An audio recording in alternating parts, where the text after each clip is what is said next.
Kamu yakin mau ini, Siti? Harganya cuma 300.000 sebulan di tengah kota Majalengka. Lucu banget kan? Suara Kak Lina, teman sekelas yang bantu cari kontrakan, terasa penuh keraguan di telepon. Aku Siti, baru lulus kuliah, dan butuh tempat tinggal cepat buat kerja di kantor desa terdekat. Harga 300.000 sebulan?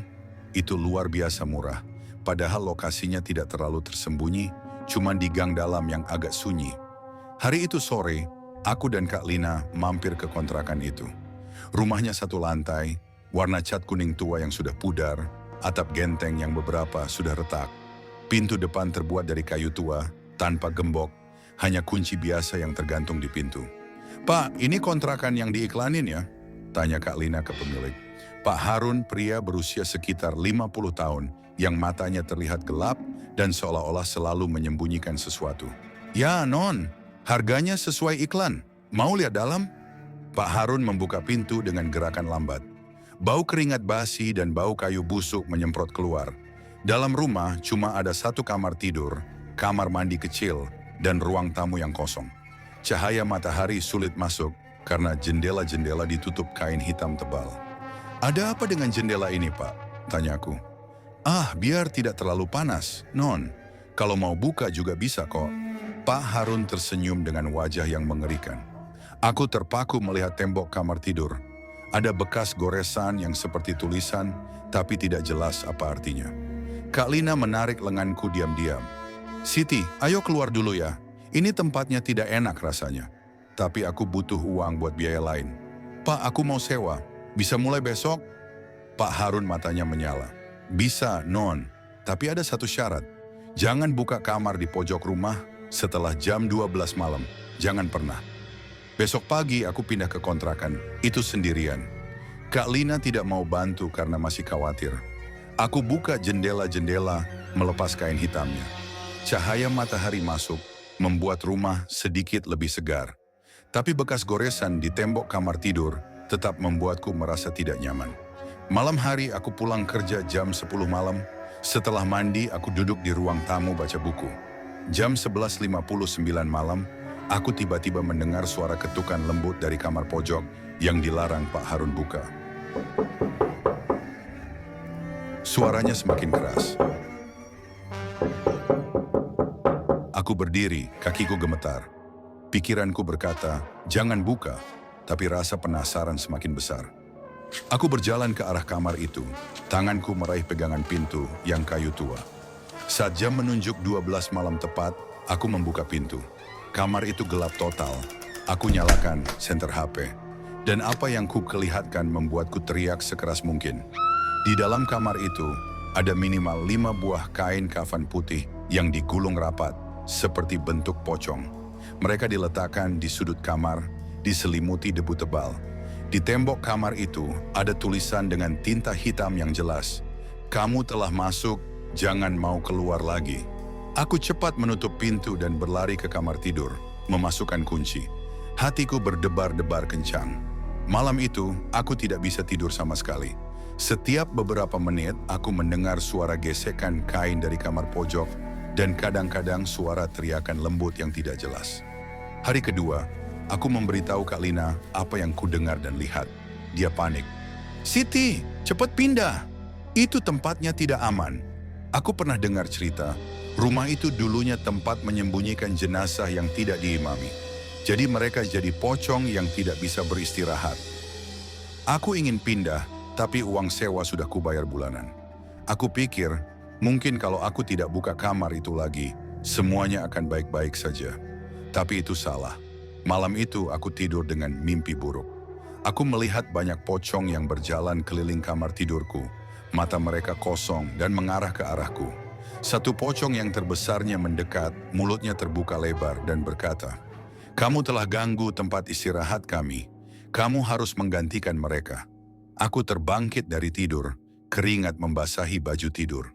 Dan yang paling menakutkan, kain baju tidurku yang putih tiba-tiba terikat di leherku dengan sendirinya. Aku berusaha melepaskannya, tapi semakin kencang. Aku merasa sulit bernapas, mataku mulai hitam. Tiba-tiba suara pintu terbuka keras. Kak Lina masuk dengan wajah pucat. Dia cepat melepaskan kain dari leherku. Aku merasa ada yang salah, jadi langsung ke sini, katanya sambil menangis. Kita melihat ke arah kamar pojok, pintunya terbuka sendiri, dan dari dalamnya keluar dua pocong yang berjalan lambat menuju kita. Kain kafan mereka terbang terbuka, dan kita bisa melihat wajah mereka yang busuk dan berdarah. Kita berlari keluar rumah, tapi pintu depan tiba-tiba tertutup dan terkunci. Pocong-pocong itu semakin mendekat.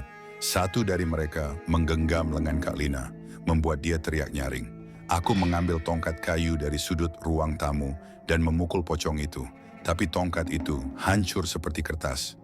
Tiba-tiba lampu rumah itu padam total. Di kegelapan kita mendengar suara banyak pocong yang berteriak. Aku merasakan tangan-tangan dingin menyentuh tubuhku, rambutku ditarik dengan kuat. Kak Lina berteriak, "Siti, baca ayat Al-Quran, cepat!" Aku ingat ayat Al-Fatihah yang selalu aku baca. Aku mulai membacanya dengan suara teriak, meskipun suaraku terengah-engah.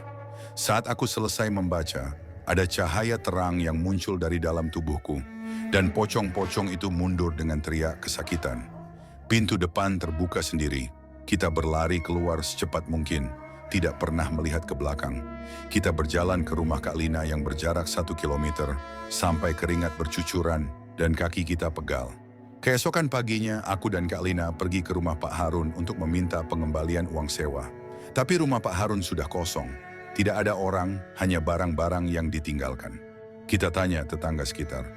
Tetangga Pak Harun itu, dia sudah pindah kemarin malam, Non. Dia tahu rumah kontrakan itu hantu, tapi dia masih mau menyewakannya untuk mendapatkan uang. Sudah beberapa orang yang menyewa dan keluar dengan keadaan gila atau hilang total, katanya. Aku tidak berani kembali ke kontrakan itu lagi. Semua barangku masih ada di sana, tapi aku tidak mau mengambilnya. Sampai sekarang, setiap malam aku masih mimpi tentang pocong-pocong itu. Aku selalu membaca ayat Al-Quran sebelum tidur, dan tidak pernah lagi mau tinggal di tempat yang murah, tapi tidak jelas asal-usulnya. Cerita ini benar-benar nyata. Aku berbagi agar tidak ada orang lain yang mengalami apa yang kualami. Ingat, jangan pernah mengambil sesuatu yang terlalu bagus untuk dipercaya, karena kadang-kadang harganya yang murah itu ada alasannya. Setelah 6 bulan berlalu, rasa takut mulai mereda sedikit. Aku sudah dapat kerja baru di kantor yang lebih besar di kota Cirebon, dan tinggal di kontrakan baru yang aman, dengan tetangga yang ramah. Aku mulai berpikir bahwa semuanya sudah berakhir, sampai satu hari, aku menerima pesan WhatsApp dari nomor yang tidak dikenal. "Kamu lupa barangmu di rumah itu, Siti. Barangmu menunggu kamu. Kamu harus kembali." Aku menjatuhkan HP-ku. Jariku gemetar saat aku melihat pesan itu. Siapa yang tahu alamat dan namaku? Hanya Kak Lina dan Pak Harun yang tahu tentang kontrakan itu. Tapi Kak Lina tidak akan mengirim pesan seperti itu. Dan Pak Harun sudah hilang. Aku coba menghubungi nomor itu, tapi tidak ada yang menjawab. Malam itu mimpi buruk kembali. Aku melihat kamar pojok kontrakan itu, dan barang-barangku, tas kuliah, buku catatan, dan kalung yang diberikan ibuku, tergeletak di lantai, dikelilingi oleh kain kafan putih. Suara lembut berbisik di telingaku. "Kembalikan tempat kita, ambil barangmu, dan ganti tempat mereka." Hari berikutnya, Kak Lina melihatku pucat dan lesu. Ketika aku memberitahu dia tentang pesan dan mimpi, dia menolak untuk izinkan aku kembali. Tapi aku merasa terikat. Kalung ibuku adalah barang yang tidak bisa aku tinggalkan. Akhirnya Kak Lina setuju untuk ikut, dengan syarat kita membawa teman lain, Pak Joko, tetangga Kak Lina yang sering membantu orang dengan masalah hal gaib, dan pergi di siang hari saat matahari terang. Hari itu kita tiba di kontrakan, itu pukul 12 siang. Rumahnya tampak lebih hancur dari sebelumnya. Cat kuning tua sudah terkelupas sebagian, atap genteng retak lebih banyak, dan pintu depan terbuka setengah. Bau kayu busuk dan bau yang tidak jelas semakin kuat. Pak Joko mengambil air wudhu dari botol yang dibawanya, dan menyemprotkan di sekeliling pintu. "Jangan bicara yang tidak perlu, jangan sentuh apapun selain barangmu," katanya dengan suara tegas. Kita masuk ke dalam. Ruang tamu masih kosong, tapi bekas goresan di tembok kamar tidur sudah menjadi lebih jelas. Itu adalah tulisan, "Kamu harus kembali," yang diulang berkali-kali. Aku berlari ke kamar tidurku dan melihat barang-barangku tergeletak di lantai, seolah-olah ada yang menatanya. Aku mengambil kalung ibuku dan segera memasukkannya ke dalam tas. Saat aku hendak keluar, aku mendengar suara gesekan kain dari kamar pojok. Pak Joko memegang tanganku. "Jangan lihat ke sana, cepat keluar." Tapi aku melihat pintu kamar pojok terbuka setengah dan satu pocong yang terbesar di mimpiku berdiri di pintu. Kain kafannya sedikit terbuka dan aku melihat wajahnya. Itu adalah wanita muda dengan mata merah dan mulut yang terbuka lebar. Dia mengangkat tangan dan suaranya terdengar di telingaku. "Kamu tidak bisa pergi begitu saja. Kamu telah mengambil bagian dari tempat kami." Pak Joko segera membaca ayat Al-Quran dengan suara keras. Cahaya terang muncul dari tangannya dan pocong itu mundur ke dalam kamar pojok. "Cepat keluar!" teriak Pak Joko. Kita berlari keluar dari rumah dan Pak Joko menutup pintu depan dengan kuat. Dia menyemprotkan air wudhu lagi di pintu dan berkata, "Sekarang rumah itu akan tertutup untuk selamanya. Pocong-pocong itu tidak bisa keluar lagi karena mereka terikat dengan tempat itu. Tapi kamu harus selalu ingat, jangan pernah kembali ke sini." Aku tidak pernah kembali ke kontrakan itu lagi. Kalung ibuku aku simpan dengan hati-hati dan setiap malam aku masih membaca ayat Al-Quran sebelum tidur. Sampai sekarang aku tidak pernah menerima pesan lagi dari nomor itu. Tapi aku selalu ingat, harga yang murah tidak selalu menjadi keuntungan. Kadang-kadang itu adalah jebakan yang akan merusak hidupmu selamanya. Beberapa bulan kemudian, aku mendengar berita dari tetangga Majalengka. Rumah kontrakan itu runtuh dengan sendirinya saat badai lewat. Tidak ada yang tahu mengapa, tetapi aku tahu, pocong-pocong itu akhirnya mendapatkan tempat istirahat yang mereka inginkan. Setelah 1 tahun berlalu, aku sudah merasa benar-benar pulih. Aku punya pacar baru, Rian, rekan kerja yang ramah, dan selalu menenangkan aku saat mimpi buruk datang. Dan mulai merencanakan pindah ke apartemen kecil bersama dia. Sampai satu hari, Kak Lina meneleponku dengan suara gemetar. "Siti, kamu dengar berita di Majalengka? Tim penyelamat menemukan 3 jenazah di reruntuhan kontrakan itu. Semua berusia muda dan diselimuti kain kafan putih. Polisi bilang, mereka hilang sudah 2 tahun sebelum kamu menyewa rumah itu." Aku terkejut sampai tidak bisa bicara. Jenazah itu adalah pocong-pocong yang aku lihat. Malam itu, aku tidak bisa tidur. Aku melihat mimpi yang lebih jelas dari sebelumnya. Wanita muda yang menjadi pocong terbesar itu berdiri di depanku, dan kali ini dia bisa bicara dengan suara yang jelas, tidak lagi bisik. "Nama aku Lila. Aku dan 2 temanku, Dina dan Ayu, disembunyikan di rumah itu oleh Pak Harun. Dia meminjam uang dari orang jahat, dan ketika tidak bisa membayar, dia menukar kami. Kami dibunuh dan ditinggalkan di kamar pojok, tanpa diimami, tanpa dikubur. Kamu adalah orang pertama yang membuka pintu itu, yang melihat kami. Kamu harus membantu kami." Aku terbangkit, keringat membasahi seluruh baju tidur. Rian yang tidur di sampingku menciumku dan menenangkan. "Kamu baik-baik saja?" Aku mendengar kamu berbicara sendiri. Aku memberitahu dia semua cerita, semua yang terjadi di Majalengka. Rian tidak menertawakan aku. Dia berkata, "Jika mereka butuh bantuan, kita harus membantu. Kita bisa pergi ke Majalengka, bertemu dengan ulama yang bisa mengimami jenazah mereka dan mengubur mereka dengan benar." Aku ragu, takut masih ada di dalam diriku. Tapi aku ingat suara Laila di mimpi. "Kamu harus membantu kami." Akhirnya aku setuju. Kita pergi ke Majalengka besok pagi bersama Kak Lina dan Pak Joko yang sudah setuju membantu. Kita bertemu dengan Ustadz Hasan, ulama lokal yang terkenal menangani masalah gaib dengan benar. Ustadz Hasan mendengarkan cerita kami, lalu berkata, "Jenazah yang tidak diimami dan tidak dikubur dengan benar akan terjebak di dunia ini. Mereka tidak ingin menyakiti orang, hanya ingin mendapatkan tempat istirahat yang layak.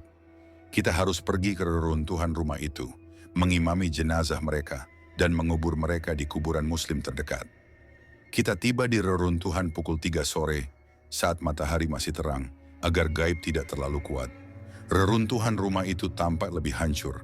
Tembok roboh, atap genteng terlempar ke segala arah, dan lantai tertutup debu dan daun kering. Pak Joko menyemprotkan air wudhu di sekeliling reruntuhan, dan Ustadz Hasan membaca ayat Al-Quran dengan suara tenang.